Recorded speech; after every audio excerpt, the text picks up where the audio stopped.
How in the APC we have all the extremes. In 2015, the Buhari-led All Progressive Congress rode to power with strong expectation. The nation was no doubt on the siege of the Boko Haram invasion. With a solemn declaration to stamp out insecurity, which had plagued successive administrations like a malignant demon. As a retired general in the army, many believed him. For the rest of the country, especially the Northeast, security is a priority. The prevailing narrative in Borno, the main theater of terrorism in the country, was a near loss of sovereignty to the terrorists, with the insurgent flag hoisted. I wish to commend. With less than 2 months to leave office, many are questioning the achievements of the Buhari administration in the area of insecurity. When he came in, the Northeast was largely the amphitheater of insurgency. But now that he's about to leave, there is hardly any of the 6 geopolitical zones without its own security challenge. But the federal government continues to insist the Boko Haram elements have been decimated. Yes, banditry and kidnapping have added to the state of insecurity. President Muhammadu Buhari has also continued to provide quality leadership in order to ensure that our security agencies decisively tackle the cankerworm of insecurity of any EU. Despite the federal government's attempt to convince Nigerians that it's winning the war against terror, the wave of attacks continued across the nation. While the Northeast was the theater of violent extremists, the Northwest became home to banditry and abductions.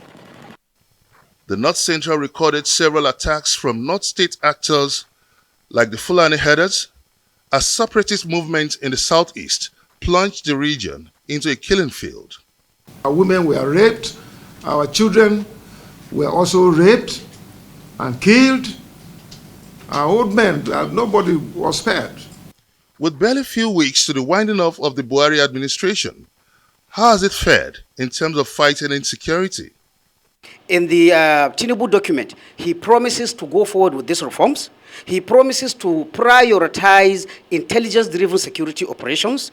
He promises to prioritize, intelligence and technology, to leverage technology in security operations. He promises to get more equipment. Now, despite the achievements by the administration, people have to realize that over the years, not even during the Buhari administration of 1999, the gap in security, security equipment of the armed forces is a very, very big gap.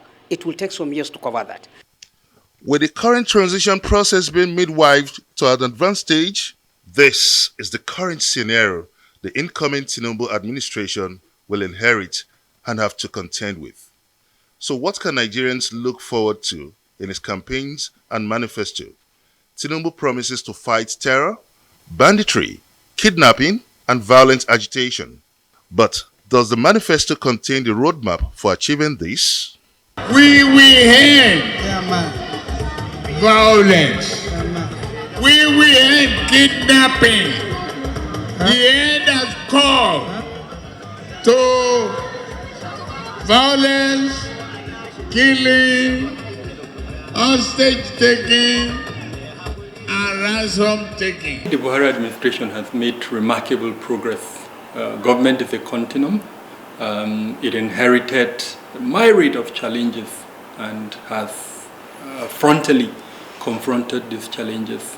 And I'm hoping that it would hand over some of those successes to the incoming administration. And where it made mistakes, the incoming administration would learn from that and then ensure that it doesn't make such mistakes. No doubt, the incoming administration of the president-elect Bola Tinubu would have to resume with rolled-up sleeves, a clear strategic action plan, and a strong mandate from the National Assembly to fight the war against terror and protect the nation's territorial integrity. Benga Ashiru, Arise News.